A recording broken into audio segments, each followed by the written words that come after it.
Hello my dear friends. आज हम banking awareness MCQ में डिस्कस करेंगे इंपॉर्टेंट क्वेश्चंस। तो चलिए स्टार्ट करते हैं फर्स्ट क्वेश्चन से। ये सारे क्वेश्चंस आईबीपीएस पीओ के लिए, आईबीपीएस क्लर्क के लिए इंपॉर्टेंट है। मोस्ट इंपॉर्टेंट क्वेश्चंस है एसबीआई पीओ क्लर्क्स के लिए। इस तरह के क्वेश्चंस एग्जाम में पूछे जाते हैं, इससे रिलेटेड क्वेश्चंस आते हैं। First question is dash dash are terminal that allow authorized users, typically by using a card, to access a range of services such as cash withdrawal, balance inquiry, transfer of funds, and are accept of deposits। दूसरा है कि वो कौन सा ऐसा terminal है that allow ये सारी एक्टिविटीज़ को हमें अलाउ करता है। You have the option A B and C and D. आपके पास ई मनी है, एटीएम है, एमडीआर है और सीडीएम है। आपके पास चार ऑप्शन है, तो चारों में से ऑप्शन बताएंगे। तो इसका करेक्ट आंसर होगा ATM, that means automated teller machine. इसका पूरा नाम होता है ऑटोमेटेड टेलर मशीन, इसको बोलते हैं एटीएम्स। एटीएम से रिलेटेड भी क्वेश्चन पूछे जाते हैं काफ़ी। तो एटीएम में एक आता है वाइट लेबल एटीएम, इसको बोलते हैं वाइट लेबल एटीएम। जो एनबीएफसी, जो बैंक कोई एटीएम ना लगा करके कोई एनबीएफसी लगाती है, नॉन बैंकिंग फाइनेंस कंपनी, उसको बोलते हैं white label ATM. Next question number 2। As per the MSMED act, government has notified procurement policy wherein PSUs government department have to make of their procurement for the MSME. MSME का पूरा नाम होता है micro and small enterprises.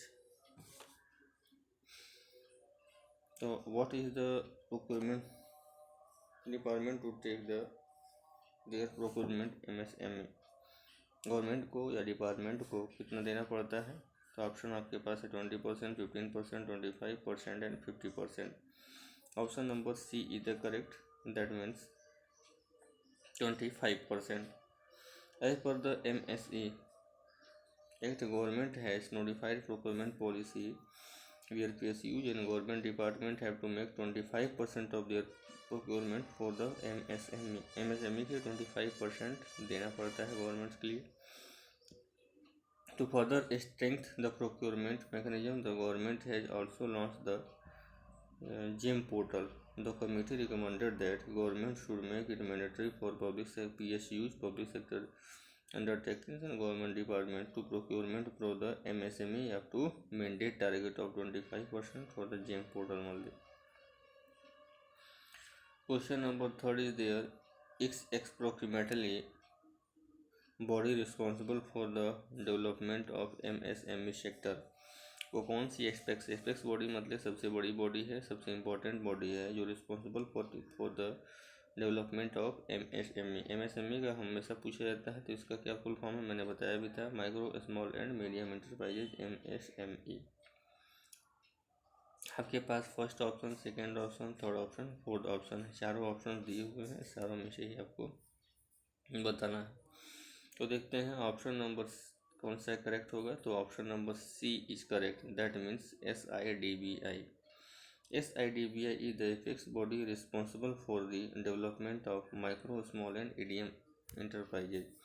यानी micro, small and medium enterprises के development के लिए सबसे बड़ी बॉडी जो होती है वो सिडबी है।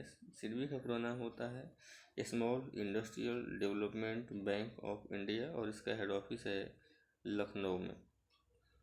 और ये माइक्रो, स्मॉल, मीडियम एंटरप्राइजेस के डेवलपमेंट के लिए इस्टेब्लिश करी गई है। तो सिडबी का पूरा नाम लिख लेंगे, small industrial development bank of India, SIDBI, head office Lucknow. Next question number 4। NDFs are foreign exchange derivative instrument, non convertible are restricted currency trade. तो NDFs and foreign exchange derivatives, option आपके पास है A, B and C option. There are 4 option. तो option number D यहाँ पे correct होगा, that means over the counter यानी OTC। The NDFs are the foreign exchange derivatives instrument on non convertible are restricted currencies traded over the counter mainly at the offshore centers। outside the direct jurisdiction of the respective national authorities. Question number 5 is one where the exposure of credit risk is created on counterparties other than the borrowers of the loan. ये कौन सी चीज़ें हैं जो कि exposure of credit का भार जो है काउंटर पार्टीज पे होता है, ना कि बोरोवर पे। ऑप्शन नंबर आपके पास है A, B and C. External credit enhancement, internal credit enhancement, subordinate credit enhancement या cash credit enhancement.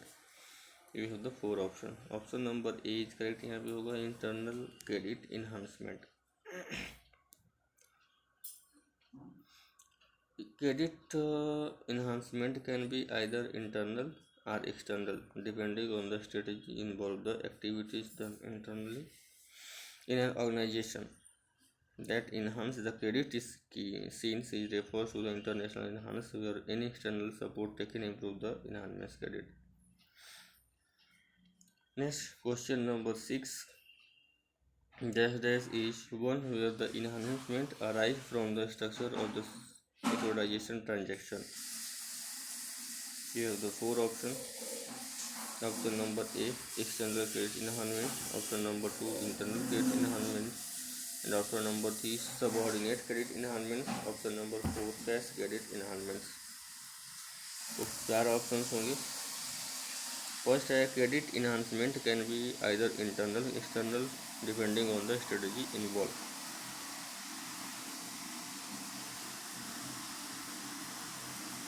After that you have the question number 7.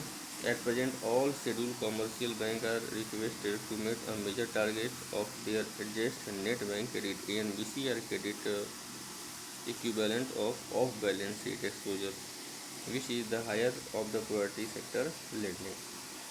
Present schedule commercial bank के लिए, कमर्शियल बैंक होते हैं, schedule commercial bank वो सारे bank होते हैं जो गवर्नमेंट ऑफ इंडिया के सेकेंड शेड्यूल ऑफ RBI के अंतर्गत रजिस्टर्ड होते हैं, वो सारे बैंक होते हैं और ANBC उनको अवेलेबल कराना होता है। At present what is the requirement meet to target, तो शेड्यूल कमर्शियल बैंक के लिए क्या टारगेट रखा गया है? ये रखा जाता है प्रायोरिटी सेक्टर लेंडिंग, ये PSL के लिए। प्रायोरिटी सेक्टर लेंडिंग PSL होता है, उसमें 8 सेक्टर्स होते हैं जिसमें कि गवर्नमेंट जो है प्रायोरिटी के बेस पे बैंकों से या फाइनेंशियल इंस्टीट्यूशन से लोन प्रोवाइड करती है, उनके एक टारगेट फिक्स की जाती है। तो ऑप्शंस आपके पास ए हैं 40%, 35%, 50%। Next option is 20%। Option A is correct, यानी 40%। 40% जो है करेक्ट आंसर होगा। Next question number 8. RBI uses which of the following system for liquidity management for framework? Liquidity management framework के लिए RBI कौन से सिस्टम को यूज करती है? आपके पास ऑप्शन नंबर सी है करेक्ट, जो कि corridor system. Use a corridor system that is with a ceiling and floor rate. The repo rate, that is the rate at which central bank inject liquidity, works as a policy rate. Such as a system would be not. तो ये सारे system use किए जाते हैं। Repo rate और reverse repo rate के base पे liquidity को मैनेज करती है RBI। रेपो रेट को हमने बताया था, रेपो रेट जो होता है वो रेट्स होते हैं जिसपे कि बैंक RBI से फंड लेते हैं, यानी RBI जब बैंक्स RBI से लोन लेंगे, पैसे लेते हैं, तो उस पर RBI rate of interest charge करता है और जो इंटरेस्ट लेता है उसको बोलते हैं repo rate. Reverse repo rate वो रेट्स होते हैं जो कि RBI बैंकों को लेता है। जब बैंक्स अपने फंड RBI के पास, अपने फंड यानी पैसे RBI के पास रखते हैं, तो RBI बैंकों को इंटरेस्ट देता है, उस इंटरेस्ट को हम बोलते हैं रिवर्स रेपो रेट। तो जिस रेट पे बैंक RBI से लोन लेते हैं, पैसे लेते हैं उधार, उसको हम बोलते हैं रेपो रेट। और जो जिस रेट पे बैंक अपना पैसा RBI के पास रखते हैं उसको बोलते हैं रिवर्स रेपो रेट। तो इसका ऑप्शन नंबर सी सही है, that is the corridor system.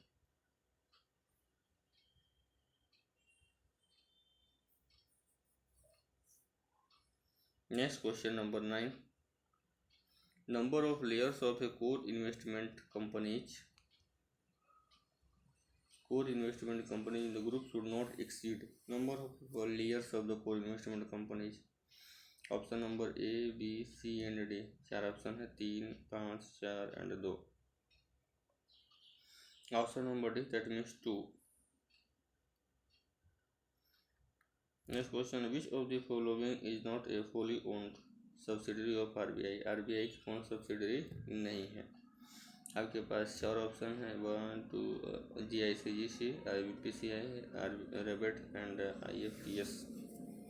बताना है इसमें से कौन सी सब्सिडरी नहीं है. Option number B is a correct. There are the 4 subsidiary of RBI. That means first is DICGC. इसका पूरा नाम होता है deposit insurance credit guarantee corporation. ये अकाउंट होल्डर को इंश्योरेंस प्रोवाइड करता है. तो DICGC, deposit insurance credit guarantee corporation, और इसका हेड ऑफिस है मुंबई में. नेक्स्ट है भारतीय रिजर्व बैंक नोट मुद्रण प्राइवेट लिमिटेड. भारतीय रिजर्व बैंक नोट मुद्रण प्राइवेट लिमिटेड, BRBNMPL. नेक्स्ट है RBI रेबेट भी है. एंड उसके बाद IFTAS. RBI हैज 1 एसोसिएट जिसका नाम है NCFE. इसमें से दैट मीन्स आपका आंसर बी यानी NPCI. ये सब्सिडरी RBI का नहीं है. NPCI जो होता है इसका पूरा नाम होता है national payment corporation of India. NPCI जो होती है ये RBI के अंडर में वर्क करती है. Okay, thank you and best of luck. ये सारे मोस्ट इम्पोर्टेंट क्वेश्चन है इसी से रिलेटेड और इसी तरह से क्वेश्चन पूछे जाते हैं.